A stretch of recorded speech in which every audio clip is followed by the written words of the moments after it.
అనగనగా ఒక రాజు. ఇప్పుడే ఈ మూవీ బెనిఫిట్స్ చూసొచ్చా. 2 years గ్యాప్ తర్వాత వస్తున్న మూవీ ఇది నవీన్ పోల్శెట్టి గారికి. ఏంట్రో గ్యాప్ ఇచ్చావు? ఏవలా వచ్చింది. సో ఇంకా ఈ మూవీ ఎలా ఉందని అడిగితే నచ్చిందని నాకు. ఇంకా ఈ మూవీ గురించి డీటెయిలింగ్గా ఈ వీడియోలో మాట్లాడుకుందాం. ఇంకా మూవీలో స్టోరీ గురించి మాట్లాడుకుంటే మూవీ మొత్తం హీరో పెళ్లి గురించే ఉంటుంది. పెళ్లికి ముందు అండ్ పెళ్ళైన తర్వాత ఏం జరిగింది అన్నట్టుగా. ఇంకా మూవీలో first half and second half రెండు ఫుల్ ఎంటర్టైనింగ్గా వెళ్ళిపోతూ ఉంటుంది మూవీ. ఎక్కడా బోరింగ్ అయితే అనిపించదు.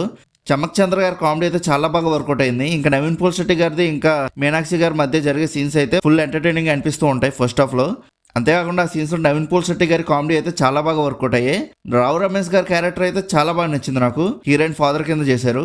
ఇంకా రావు రమేష్ గారి కామెడీ అంతగా లేకపోయినా ఉన్నంత వరకు బాగానే అనిపించింది. ఇంకా బుల్రాజ్ గారి క్యారెక్టర్ కూడా నాకు చాలా బాగా నచ్చింది. సేమ్ సంక్రాంతికి వస్తున్న మూవీ టైప్ లోనే ఉంటుంది. ఇంకా సెకండ్ హాఫ్ లో మూవీ అనేది కొద్దిగా స్లో అనిపిస్తూ ఉంటుంది. మరీ బోర్ కొట్టేంతగా అయితే ఉండదు. అంతేకాకుండా మూవీలో ఎమోషనల్ సీన్స్ అనేవి అంతేం వర్కౌట్ అవ్వలేదు. కానీ ఏదో పర్లేదు అనే టైప్లో అనిపిస్తాయి. But it's okay. మనం ఈ మూవీ ఎమోషనల్ సీన్స్ కోసం అండ్ యాక్షన్ సీక్వెన్సెస్ కోసం అయితే వెళ్ళాం కదా. నవీన్ పోల్శెట్టి గారి మూవీ అంటే జస్ట్ 2.5 hours థియేటర్లో కూర్చుని సరదాగా నవ్వుకొని బయటికి రావాలనుకుంటాం అంతే. ఈ విషయంలో అయితే నవీన్ పోల్శెట్టి గారు సక్సెస్ అయ్యారని చెప్పొచ్చు. ఒకవేళ ఈ మూవీ నుంచి కామెడీ కాకుండా కొత్తగా ఏమైనా ఎక్స్పెక్ట్ చేసే వాళ్ళకైతే అంతకేం వర్కౌట్ అవ్వకపోవచ్చు ఈ మూవీ. ఇంకా నేనైతే కామెడీ కోసమనే వెళ్ళా. సో నేనైతే డిసప్పాయింట్ అయితే ఎక్కడ అవ్వలేదు. ఫుల్గా ఎంజాయ్ చేశాను మూవీని.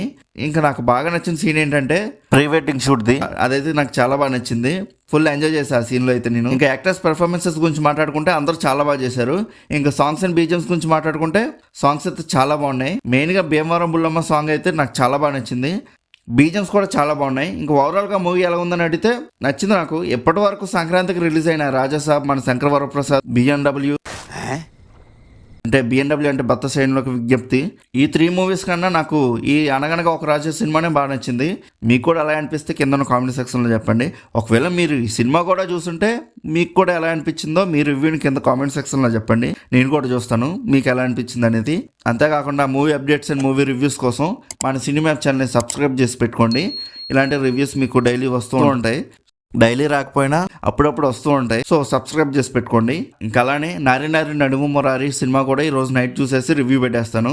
సో దానికోసమైనా సబ్స్క్రైబ్ చేసి పెట్టుకోండి. మీకు ఆ మూవీ కూడా ఎలా ఉందని తెలుసుకోవాలనుకుంటే.